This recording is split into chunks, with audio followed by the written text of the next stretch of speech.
There's never been a Star Trek show entirely like Star Trek, Discovery. It's been more than 10 years since Star Trek, Enterprise left the airwaves, and in that time, television as a medium has changed a lot.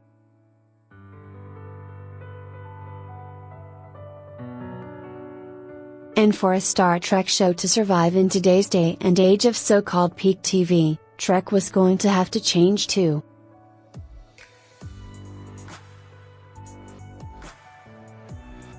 Fortunately, it seems Discovery is up to the task, both as a successor to the Star Trek legacy and as a new TV show in its own right.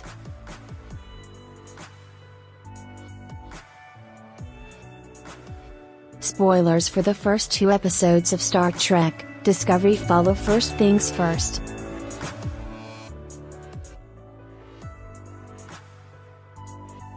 At this early stage, at least, Discovery is surprisingly satisfying, to the point where it's easy to forget the hubbub of chaos that surrounded the show's development, including the release delays and loss of Brian Fuller.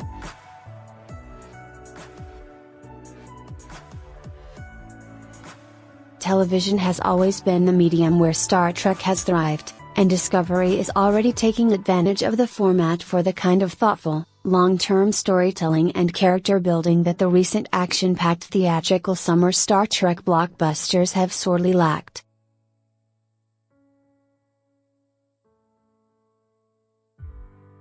CBS aired the first 2 episodes of Discovery on Sunday night, the first on traditional CBS television broadcasts, and the second on the network's $5.99 per month CBS All Access subscription service, which will be the exclusive home to Discovery, at least in the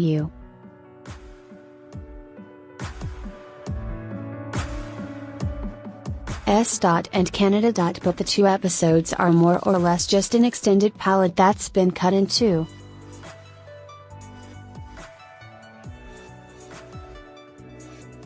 These 2 episodes serve as an introduction to the world of Discovery, and in particular, the protagonist, Sneaker Martin Green's Michael Burnham.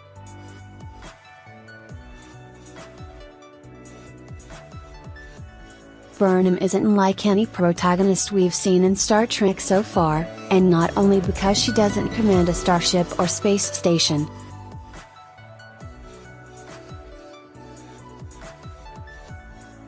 She's a far more rounded, human character than any of the previous captains, with some serious trauma from a Klingon attack in her youth that's left her predisposed to hate the warrior race.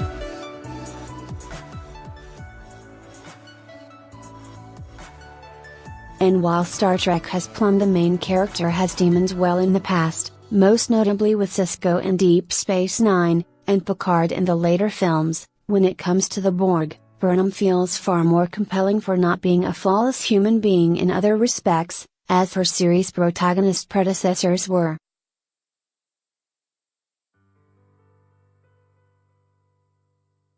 The dialogue and banter between the crew is just genuinely entertaining. The supporting cast, at least, those who have shown up so far, are also enjoyable to watch.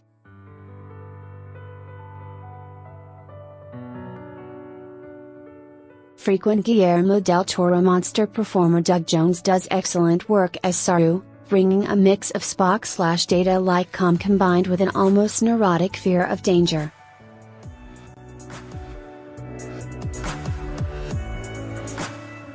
And Michelle Yeoh's Captain Philip and Giorgio is a steadying presence to rival Eva Jean-Luc Picard.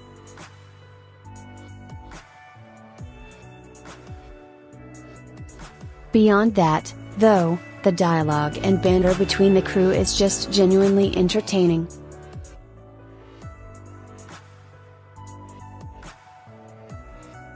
Viewers are told these people have been serving together for years, and it's believable.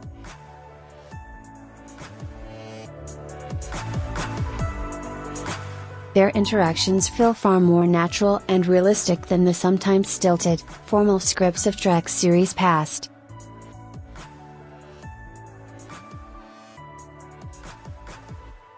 As for the Klingons, they've received the biggest redesign of the series, both physically. The design falls somewhere between the ridged foreheads of Next Generation and subsequent shows, and the rebooted race from Star Trek Into Darkness, and aesthetically, with the Klingon outfits taking on an ornate, golden style that's different from anything seen on Trek series before.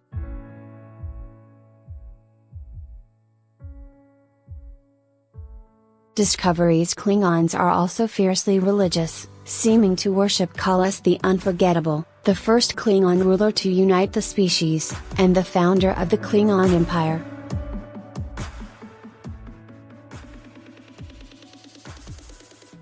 The Klingons have received the biggest redesign of the series. The new Klingons are also incredibly devoted to the idea of Klingon culture above all else. T'Kuvma, the Klingon leader, has a rallying cry of "Remain Klingon," and while he is, relative to the other Klingon houses, open to accepting any Klingon, even those considered to be outcasts, he loathes the Federation ideals of equality, diversity, and peace.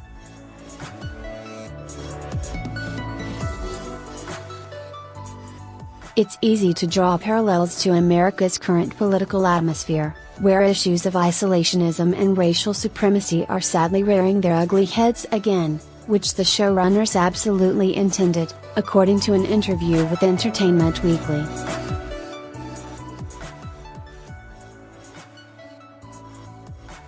By any previous Star Trek standard, Discovery is a competent successor to the series' legacy.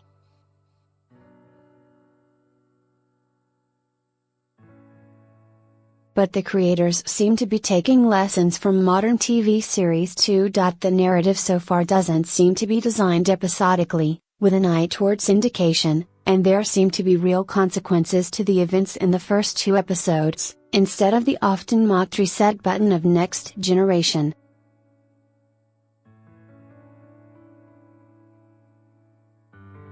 And CBS has clearly spared no budgetary expense, with the CGI miles ahead of the reused stock shots of earlier series.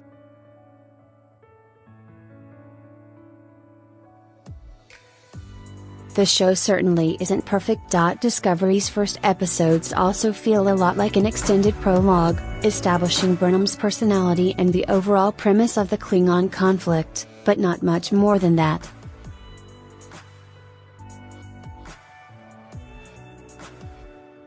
By the end of the first 2 episodes, there's still no sign of the actual USS Discovery, where we'll probably be spending the bulk of the season.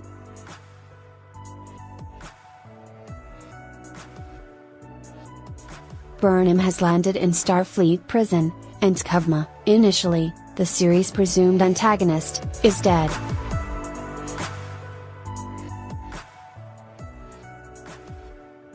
It's hard to predict at this point what the rest of the show will actually look like.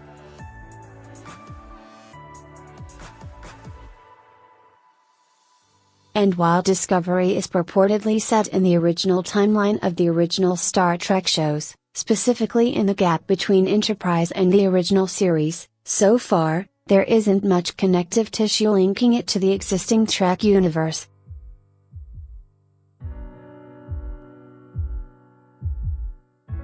Discovery's first episodes also feel a lot like an extended prologue aesthetically. Discovery's modern designs bear a closer resemblance to the rebooted J.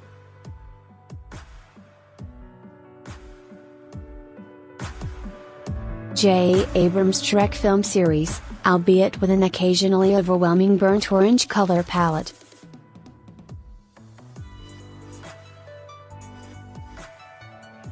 Discovery also plays fast and loose with existing Trek lore. For example, the use of a cloaking device by Klingons in an encounter with the Federation seems to contradict the 1960s series episode Balance of Terror, where Kirk and the crew of the Enterprise are surprised by the existence of Romulans using that same technology.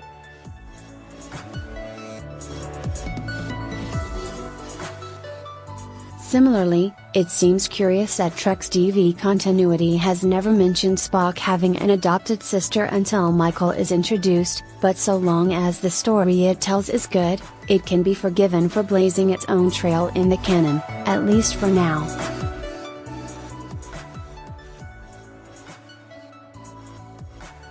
It's too early to say whether Discovery will be able to keep this momentum going, or whether it'll fall into the same traps as other Trek shows.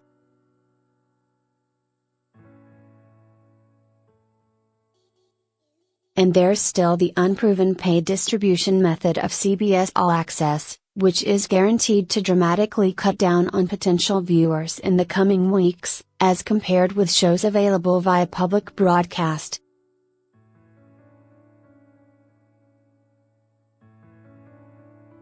But Discovery is off to a promising start, and with all the pressure weighing down on it going into this premiere, that may be enough of an accomplishment for the moment, and enough to start building the word of mouth CBS is going to need if its new distribution model is going to succeed.